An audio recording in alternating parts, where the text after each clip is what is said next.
ya ke cikin muradina, ya ke abar alfahari na a kowane lokaci dare da rana. Ubangiji ya ƙara kare mu, ya ƙara kare gabanmu da bayanmu ya masoyiyata. Ubangiji ya ƙara hore mu abin da zan taimake ki, ya taimaki dukkanin masoyan masu son mu.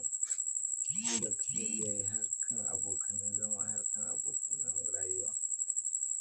Ubangiji ya ƙara mallaka man ki a matsayin mata, ya ƙara bani zuciyarki a matsayin tawa. Burina a kullum ya kasance na faranta miki, faranta wadda uwa take ma 'ya'yanta. Ubangiji yanda ya bani ki, ya ƙara bani abin da zan faranta miki. Ya ke abar alfahari na, kyakkyawa son kowa, ƙin wanda ya rasa. Tawa ke kaɗai, tawa ke kaɗai. Wow! Ina ma a ce tun a baya da ke na haɗu.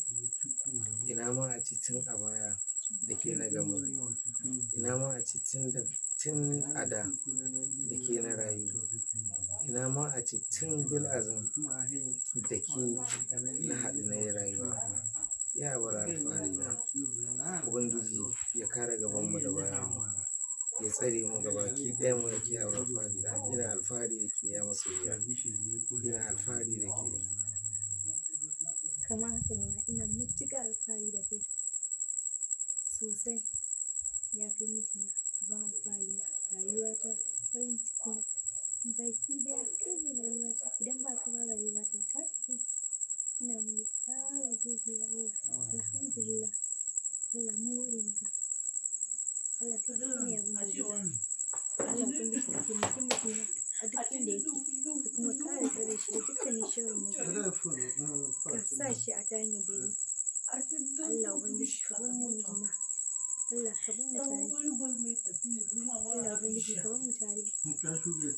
Shi yasa nake alfahari da ke. Allah ba mu zuri'a mai amfani. Ba mu zuri'a ta gari ya Allah. Ina ƙara godiya masoyiyata ta kaina.